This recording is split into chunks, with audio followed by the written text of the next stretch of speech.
All right, guys, it's the day after Thanksgiving, and you can see I'm wearing short sleeves. It's a beautiful day here in Georgia. So I'm back out in the shop working on the gold 1982 300 SD, and today we're going to be putting the original radio back in. So come on in, take a look. This is how you do it. All right, guys, what we're doing today is putting back the original factory radio in this car. It had a pretty, for the time, I guess, this is probably back in the 90s, a pretty fancy Alpine. There's the Alpine, here's the head unit right here. And it had a really, the guy that owned this was a doctor, and he had this super nice Alpine 12-disc changer back here.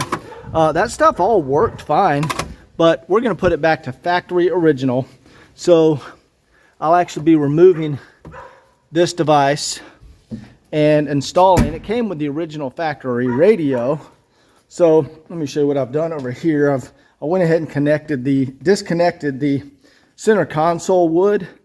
And man, this is beautiful. Look at the condition of that wood. Normally the buttons are like worn. Like, I guess these people never rolled the windows down. Look how good. There's not, I mean, that one always is worn. There's not even a wear mark on it. Absolutely beautiful wood. And something about the early 80s models compared to the later 80s models, I think Mercedes had a better selection of veneer because the wood looks better on this car than almost any other 126 SD I've seen. It's just more defined and the wood is better grain. Anyway, here's an example of a, here's another model year right here. Here's just the, so see, it's not as rich, not as dark. Let's compare. Yeah, there's a difference. This is a later model. That's this 82, much nicer. So let me put this back in here. Hey puppies, what are y'all doing? Hey, drop that. Jefferson, put that down. Not you, Thomas. I don't know what he just grabbed. He picked something up off the floor. So let's go look at the radio now. And I've already started the wiring, putting back the original factory wiring. I took out, here's the harness for that aftermarket radio. And so I went ahead and disconnected all of that. They also had a fuse in the circuit. I removed that. And it's pretty easy, the Mercedes wiring, once you understand it. And we're going to go into detail on that now. You can see I've got the center console off, and there's some of the connectors I removed. And I've got all the original wiring harness back in there. And we're going to professionally solder it back together and put in heat shrink wraps over everything so it's back to original Mercedes quality and good condition. So let's get into that video now. You notice the 1982 model, the volume buttons were a little bit different. On like 83, 84, 85, it's like a clicker that sticks out and you press up and press down. It's like a little protrusion. But on the 82, they were just flat buttons. I guess they changed that because it was a better design to press up and press down. But basically, I have the original connectors for the back of the radio. These are all the original pieces. So what you have on this, from the back of the radio, the red is constant 12 volt. The gray is 12 volt only when your headlights are turned on. So it's illumination. It illuminates the front of the radio when your headlights are on. Let's see. This one right here is 12 volt on ignition power. So as soon as you turn your ignition, that receives 12 volts. So you have constant 12 volt, illumination 12 volt, and ignition 12 volt. Then you have the ground that goes right here. Then you have let's see, the antenna, obviously that's over here. Here's the actual original speaker wires they were still in the car, still connected, so that's good. So let's test this out. Before I solder these points and then shrink wrap, these are heat sensitive shrink wrap. So what you do, you solder it, then you slide this over it, and with a heat gun you shrink it, and it makes a permanent professional connection. So let's go ahead and see what we have here. So nothing on the radio. I got my voltmeter. So if we go to right here, this should be constant 12 volt. So let's touch that. There we go. Yep, sure enough, constant 12 volt. Now, this should be ignition 12 volt. So we have nothing. Let's go ahead, turn on the ignition. Now let's touch this one again. There we go. We have ignition voltage, about 11 volts. Looks like it's climbing. Now this one should be nothing. Yep, until we turn on the headlights. So we have the headlights on. And now we'll touch this one. There we go. Illumination, 12 volt. So you can see how this works now. All right, the radio is off. Has constant power, but it's off. We turn the ignition and we get it to light up. Now it has ignition power. Now we turn the headlights and it illuminates. So you can, let me turn out the light. There you go. You can see it, we have illumination. So that's 12 volts. So those connections are correct. Man, that's annoying. There we go. All right. So those connections are the correct original Mercedes connections. So I'm going to solder those and then put heat shrink wrap over them. You can see there's the original Mercedes heat shrink wrap right there. They do the same. They do it the same way. So that'll make that a permanent back to factory original connection. Next, what we have to do is wire everything back through the fader switch. So you can see here's the two wires from the speakers that were originally on the fader switch. You can see we got a red and a green, and then see up here, red and a green. So the speakers, the signal runs out of the back of the radio through left and right, goes back under the center console, and it goes into the fader switch, and then the fader switch distributes the signal to the rear speakers in the back of the car. That's how Mercedes designed it. Everything runs through the fader. It's like a junction for the speakers. So we can see right here, there is where the aftermarket radio was installed. See where they put, they spliced in their own speakers and they bypassed the fader switch. All we're going to do is reconnect those to the fader switch. So easy enough to connect that. It's not a very complicated system once you understand how Mercedes did it. The tricky part is for the first time you figure out that the fader switch is the central like junction point for the for all the speakers. Because at first when you look at one of these, you only see two speaker outputs. It's like, well, there's four speakers. How does that work? And it goes into the junction and then to the rear. So I'm going to go ahead and get to soldering, make sure that's back to factory original, and get this all reconnected. All right, guys. Here we can see I've got the original plug on here. I've got all the wires twisted together, all the original wiring for the radio. And now I'm going to solder and then heat shrink the these heat shrinks over the solder connections. This is the professional way to do it.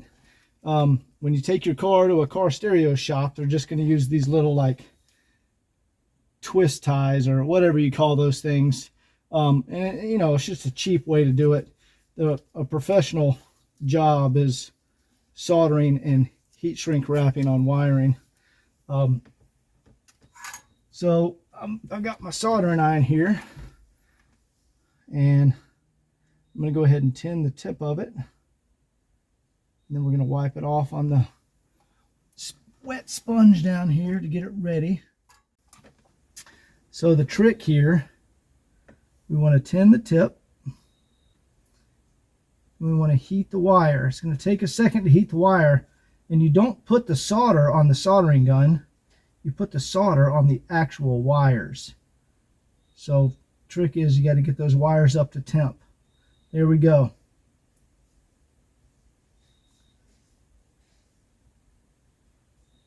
And the solder will push into the wires, and it will be a nice permanent connection. There we go.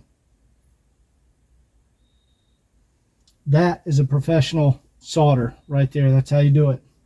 You don't touch it to the soldering gun. You heat the strands of copper wire and then push the solder into the strands until it melts. So let's go ahead and get this next one here. Hopefully you guys can see that. First we'll tin the tip. There we go. Now we're going to start heating the wire. There we go. See how it pushes right into the strands of the wire?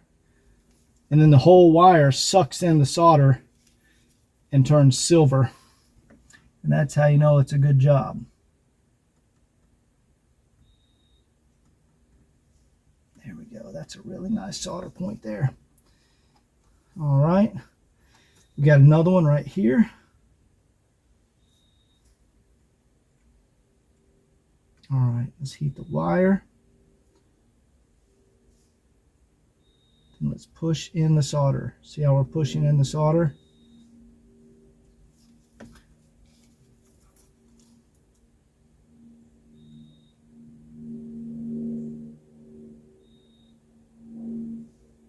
Boom. That's a nice solder point right there. That'll never come undone.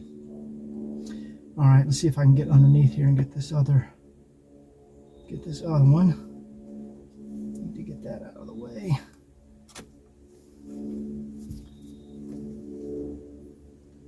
There we go. Trick is to do this without touching and burning anything. There we go.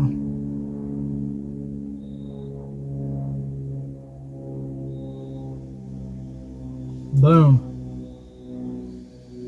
Beautiful. We got one more to go.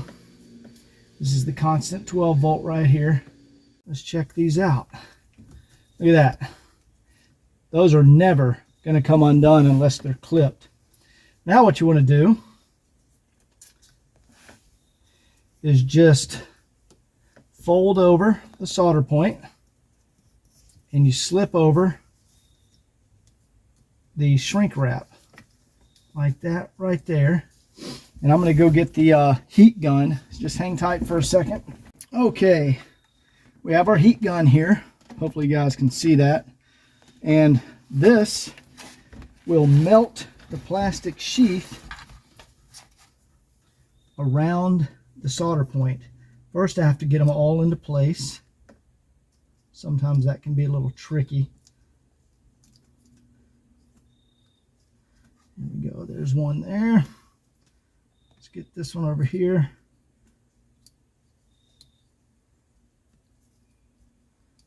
There's one. There's one there. All right, let's get this one here. The reason I'm putting them all in place first is because the heat's gonna, kind of be spread out over a few inch area. So if it hits one of them by accident when I'm trying to melt another one, it will make it shrink, and then I won't be able to put it into place. All right.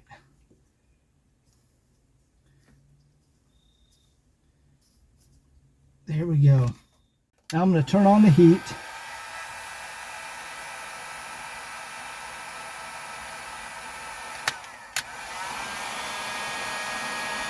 There you go.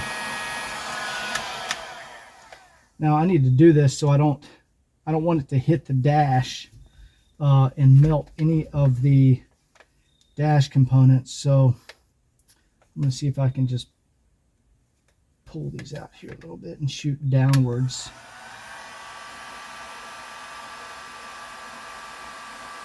All right, hopefully you can see that melting there.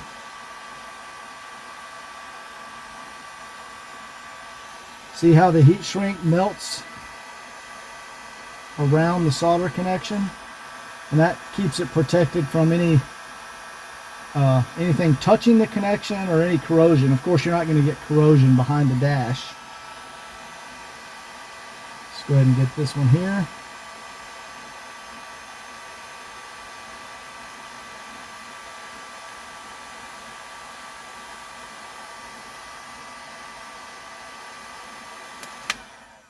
All right, see those two, how nice that is? All right, let's see if we can get this one without hurting anything on the dash.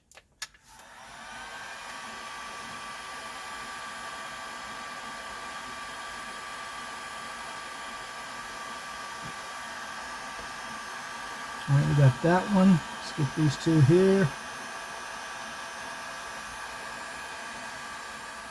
Now you can see we have the original harness and professional solder points from the original connector back onto the harness, the original harness. So see how nice that is?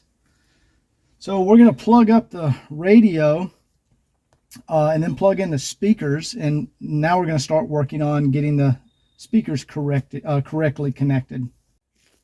Okay, just wanted to zoom in. Here's the original harness, and you can see how we've professionally soldered and shrink wrapped back to the original plug back to the original harness.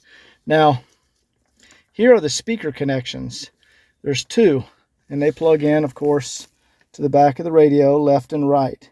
So what we want to check now, since we know there was an aftermarket stereo in this car, we need to see if they modified the speaker connections on the original speakers to see if they're actually still wired up to those original connectors that go into the back of the radio.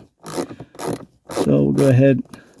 This is great. I bought that at AutoZone. It was like on the little budget shelf on the next to the cash register, and this little ratcheting screwdriver is perfect for getting out speakers on these cars. Okay, once you get those little screws out, this just lifts up and slides forward, and look at that. That is awesome. So the previous owners had some aftermarket speakers installed in here. Those are definitely not the original paper cone speakers. So I can't wait to see how the stereo sounds. That's a nice bonus. So now I'm going to remove that screw and that screw and pop this speaker out and look at the back to see if the original wiring is there. Okay, this is good. So I got the speaker out, and I can see where the previous installers, probably back in the 90s, soldered on a little extra length of wire to the original speaker wire. So that's good. We know the original speakers are still connected. So that's a brown red, brown and brown red. So that should match up. There we go. Brown to brown red. So that's great. The original speakers are still connected. And I'm going to go ahead and assume they did that side the same way. Why would they do it different?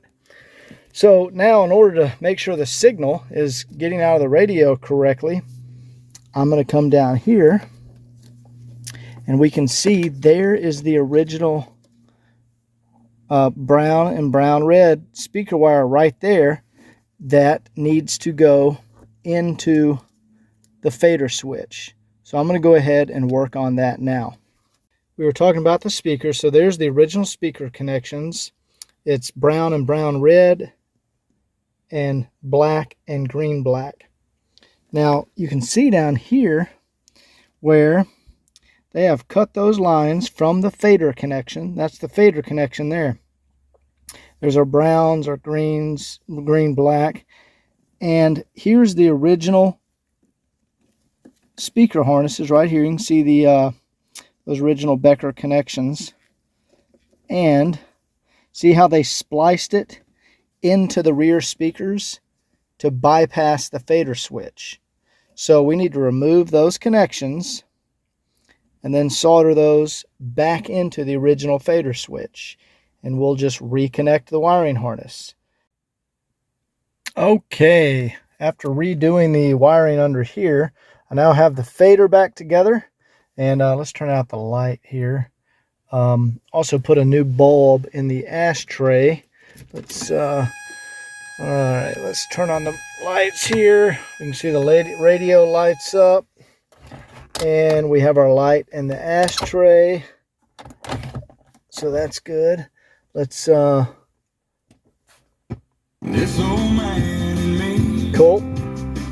We got the radio, original 1982 radio working. Turn that down, and let's try the fader. All right, good. That has faded to the back. Now we have sound back in the front, and there's no static. Good. Look at that beautiful wood. This car is awesome. All right. Now I need to just go ahead and put the cover back on here. And remember, this has those nice aftermarket speakers that the previous owner installed. So turn that off, turn off the headlights. So those are really nice. There's also some in the back. But anyway, I'm going to go ahead and put the grill back on here, and then we are done with the original radio and wiring restoration. All right, I got the original, looks like these are Pioneers. Not original, I'm sorry, the aftermarket speaker they had installed. And they did a nice job. I can see where they just cut off the mounting tabs there and there, so they would have room to mount into the original holes. So that was done, obviously a professional shop did that. So that's a good sounding Pioneer speaker. Let's go ahead and slip. Let's go ahead and slip this guy back in here. Pretty easy to install those. Let's just make sure. Here we go. That's pretty much it for that.